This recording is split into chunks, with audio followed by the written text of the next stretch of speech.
Lorsqu'un virus ou une bactérie a réussi à franchir la première barrière de défense de l'organisme, qu'on appelle la réaction innée, une deuxième ligne se met en action. C'est l'immunité adaptative. Ce deuxième bouclier protecteur fait appel à des globules blancs spécifiques aux vertébrés, les lymphocytes. Les lymphocytes sont des cellules très spécialisées, capables de s'opposer à un antigène agresseur et un seul. Il y a en principe dans notre corps autant de types de lymphocytes que de types d'antigènes.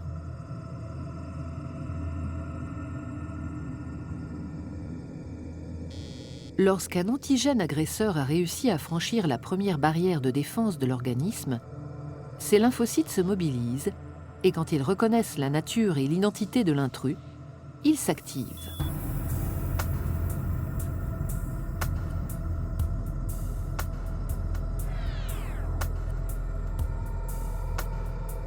Dans le cas de la grippe, par exemple, le virus est dit endocellulaire, ce qui veut dire qu'il exerce son pouvoir infectieux en s'insérant au cœur même de la cellule. Il franchit sa membrane, pénètre à l'intérieur du cytoplasme où il se multiplie avant de se propager dans l'ensemble du corps. La cellule infectée présente alors à la surface de sa membrane des éléments identificateurs de l'antigène agresseur qui l'a contaminé. On les appelle peptides antigéniques. La cellule est à partir de ce moment-là considérée comme étrangère à l'organisme. Contre ces antigènes se logeant au cœur des cellules, la réponse de l'immunité adaptative est dite à médiation cellulaire. Tout commence lors de la réaction inflammatoire. À ce moment-là, certaines cellules immunitaires, les cellules présentatrices d'antigènes qui ont été les premières à entrer en contact avec l'antigène agresseur, captent son identité et la présentent à leur surface.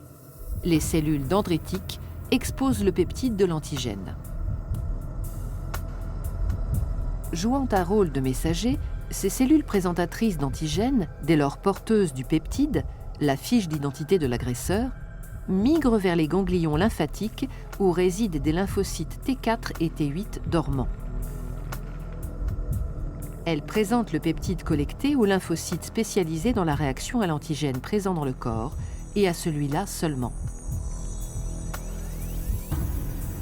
Une fois le message transmis et le dialogue établi, le lymphocyte T4 concerné est activé. Il va devenir une véritable plaque tournante de la réaction qui va suivre. Il commence par se multiplier en un grand nombre de clones. C'est ce qu'on appelle la mitose.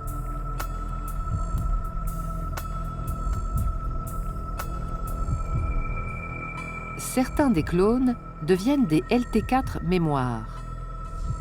D'autres, appelés alors LT helper ou LT auxiliaires, deviennent capables de synthétiser et de sécréter des médiateurs chimiques, des cytokines, nommées interleukines ou lymphokines, qui vont déclencher la réaction des autres lymphocytes.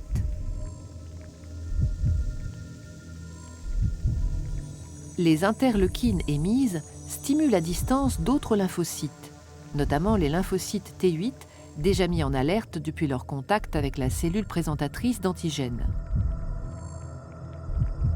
En réponse aux messages chimiques qu'ils reçoivent, les lymphocytes T8, dits immunocompétents, se multiplient à leur tour.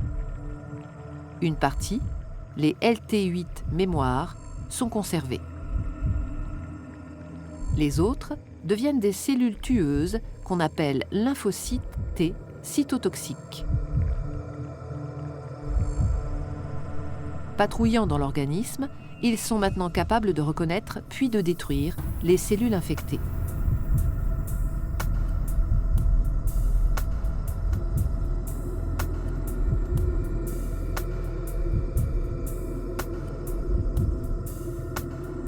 Mais d'autres agents infectieux peuvent agir en demeurant à l'extérieur des cellules. C'est le cas du tétanos et du choléra. Contre ces antigènes agresseurs nommés extracellulaires, la réponse adaptative est dite à médiation humorale. Et là, le scénario se déroule d'une toute autre manière. L'identification de l'antigène agresseur est opéré par une catégorie différente de lymphocytes, les lymphocytes B. Dès qu'ils ont identifié leur antigène, les lymphocytes B sont stimulés.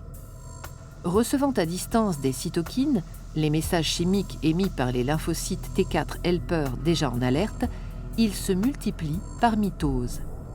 Une partie est encore une fois stockée comme LB mémoire. Les autres clones se transforment en plasmocytes anti-antigènes. Ils produisent alors des anticorps circulants, spécifiquement dirigés contre l'antigène concerné. Ces anticorps circulants sont sécrétés en grande quantité dans le plasma, à raison de 2000 à 5000 à la seconde. Dès qu'il rencontre l'antigène agresseur, il se lie à lui en nombre et forme une sorte de filet qui le neutralise. Toutes les cellules mortes, ainsi que les débris cellulaires résultant de la réponse immunitaire, sont éliminés par les macrophages, les éboueurs du corps humain.